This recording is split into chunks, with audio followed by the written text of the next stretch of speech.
April 11th, 2013. Episode 10, Cyprus Theft and Federal Encroachment. As always, welcome, and hopefully welcome back.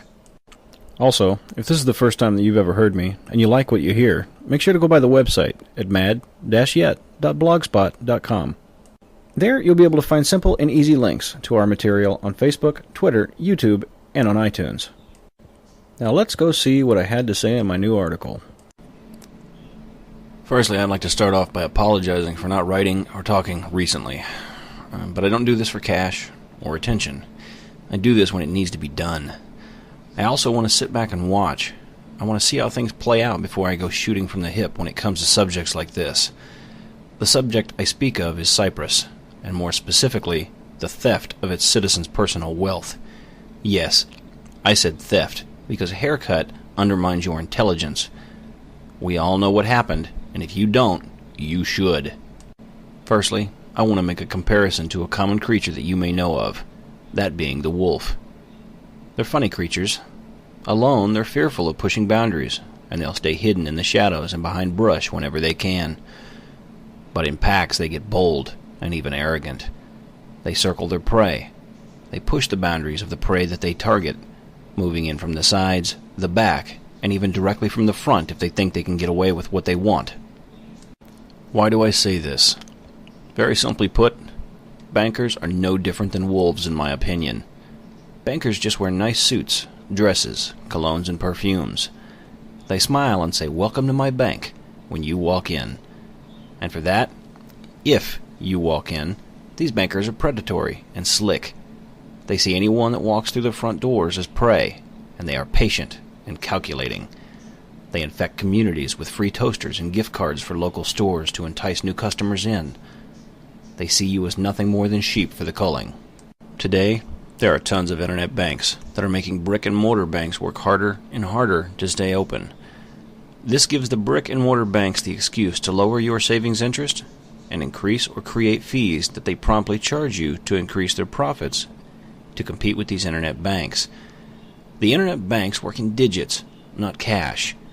It is a disturbing trend that has grown in recent years, and one you should be aware of. Now think about this for a moment. These banks only have a phone number to call if something goes wrong. What would you do if something went horribly wrong, like in Cyprus?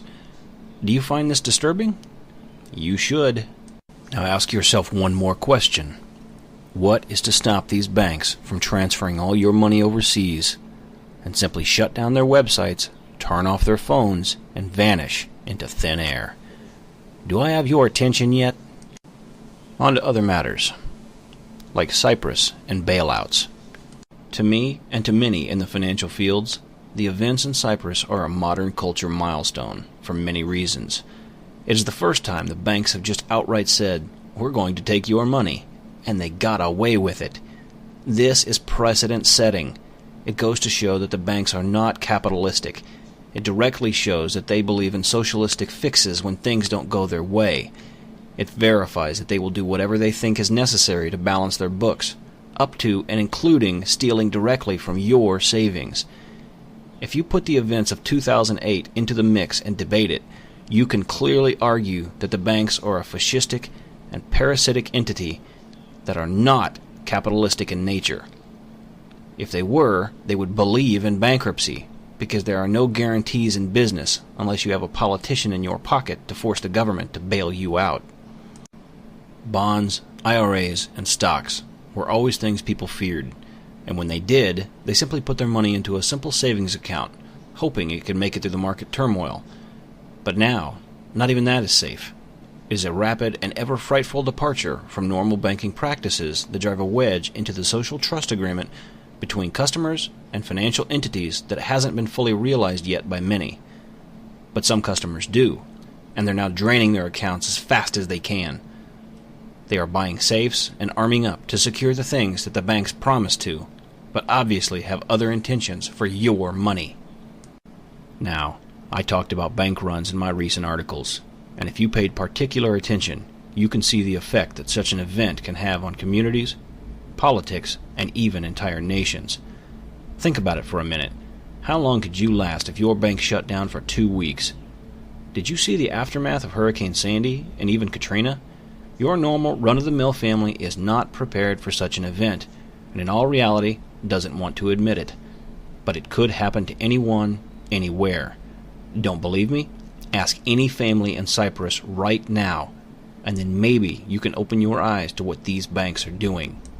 If your bank shut down, food, medicine, fuel, and ammo become real assets in a matter of seconds, not days. You should take an afternoon and really look at your own situation.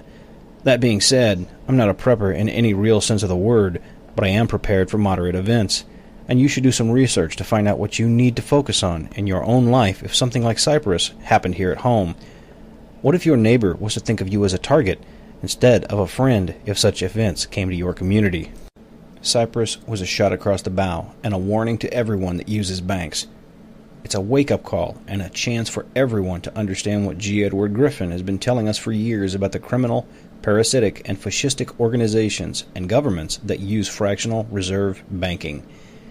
We have allowed it to undermine our nation's sovereignty, steal our citizens' wealth, and enslave future generations to a lifetime of debt that they can't possibly pay off. It's a Ponzi scheme designed to create more debt than wealth. It's inherently flawed from its very foundation, and they know it. Here are some more things that I'm watching. I have watched several things over the last few weeks, and I have to say the following stories are concerning.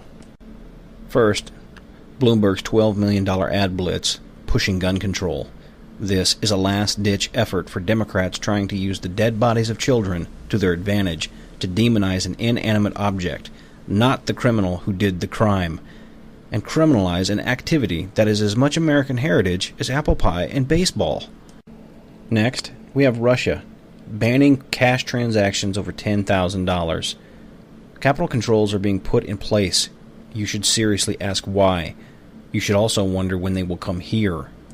Next, we have France to tax companies on salaries over $1.3 million equivalent to U.S. funds. Straight up theft from hardworking people. Removing incentive to innovate or try harder to make things better. After that, we have CNBC. Says Cyprus-like savings confiscation, can't happen in U.S. Probably being the key word. Those in power know they have lied to you so much, they left this report open to interpretation. They know people have lost faith in banks. You should ask yourself, when mainstream news agencies tell you it can't happen, is it about to? The next one's a doozy. California's state auditor claims the state has a net worth of negative $127.2 billion. Yeah, with a B, folks.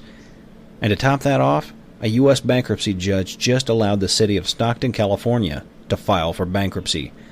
Pile on other cities having the same problem, and you have what is called a trend, folks. A frightening trend that needs to be addressed. And lastly, Homeland Security. Purchasing more ammunition and refusing to answer Congress as to why.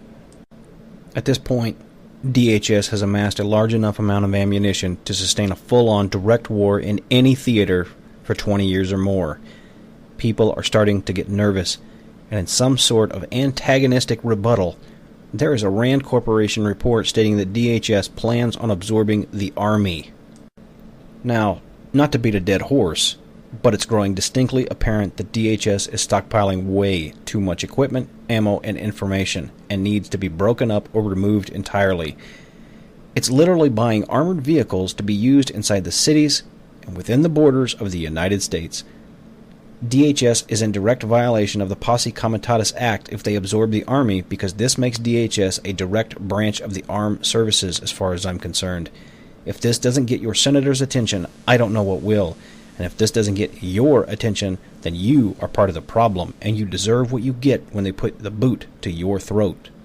And to put some socialist icing on that Marxist and fascistic cake and rub it in your face, DHS has decided to purchase $50 million in new uniforms amidst the sequester, while other departments get furloughs and other jobs are gone forever. From a mere glance, you can't possibly say this seems even remotely fair or good for our economy. This is money that could have been put into millions of other programs or infrastructure projects, yet wasn't. These are things you need to be capable of seeing and saying something about. especially if you were one of the ones furloughed or one of the workers that lost your job. And as an oh by the way, how about dear old Janet Napolitano upgrading Saudi citizens to trusted traveler status and allowing knives on planes? Think about this for a minute. You can now have a knife on a plane, but God forbid you have a bottle of baby formula. Does this not strike anyone as somewhat out of place, considering the amount of security and political theater that has been put in place? There is a difference in security and security theater, and you are seeing security theater in action today, folks. And I'm going to hit on a little bit more about guns. Now, onto a subject that even Snopes.com, a website dedicated on discovering and distributing the truth among internet rumors, has had some problems quashing. That subject is H.R. 347. This bill makes it illegal to protest near the Secret Service, basically making free speech impossible. I can understand why this is a subject that annoys and angers many, because it's bills like this that lead to banning free speech sometime down the road. There are 3 stages to your rights being stolen. First they demonize it, then they make it illegal, and then they ban it. They are already on stage 2 in this case. How long until stage 3 is upon us? I mention H.R. 347 because the same 3-step process is being used against gun owners to accomplish gun control. And a shocking report that in Connecticut, open gun confiscation has already happened from a Navy veteran due to a simple doctor's visit. Now understand, according to this veteran, he had spinal pain and wanted a doctor's visit to utilize the benefits he earned by his service in the U.S. Navy.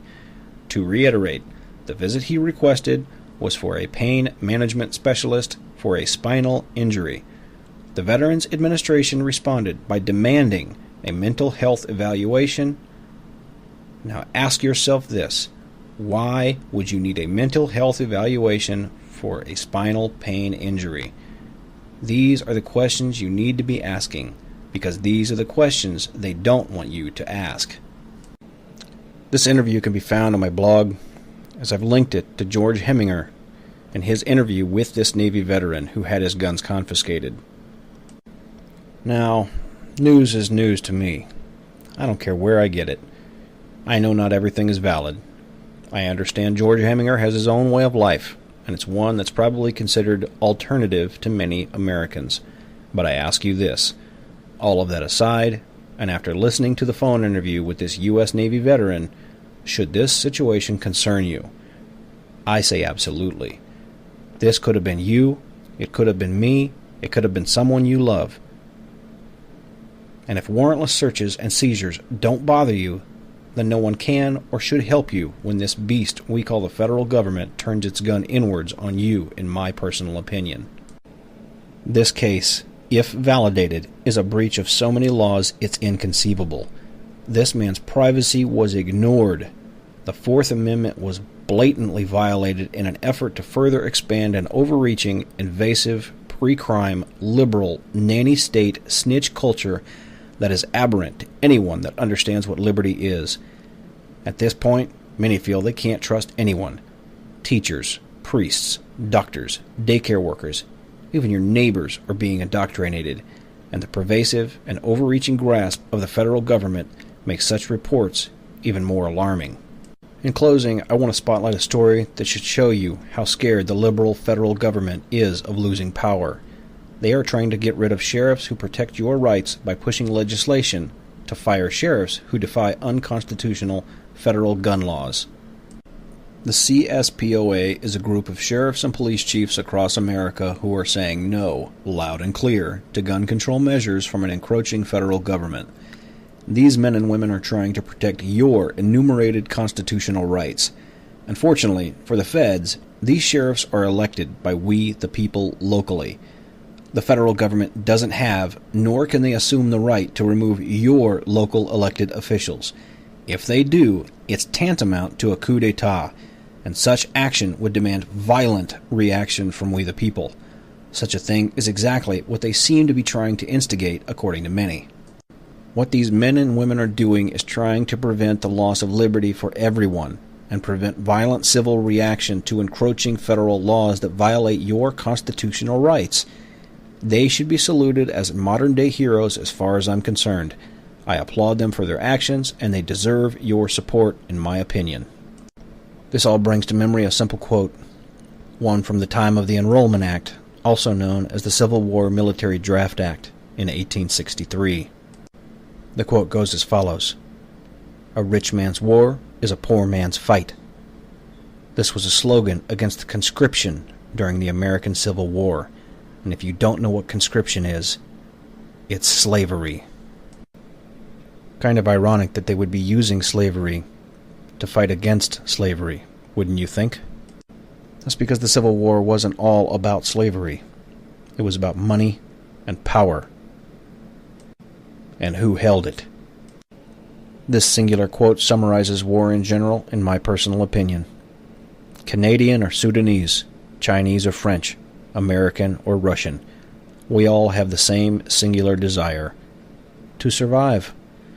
Only politicians and bankers want chaos and war. It is during such times that they profit the most. You can quote me on that. Please share this with anybody you think needs a wake-up call. I want to thank everybody for their support. Keep checking in. My posts are going to be a little bit sporadic, probably until the fall, due to personal issues. But I will keep talking, and I will keep pointing it out when I see something wrong.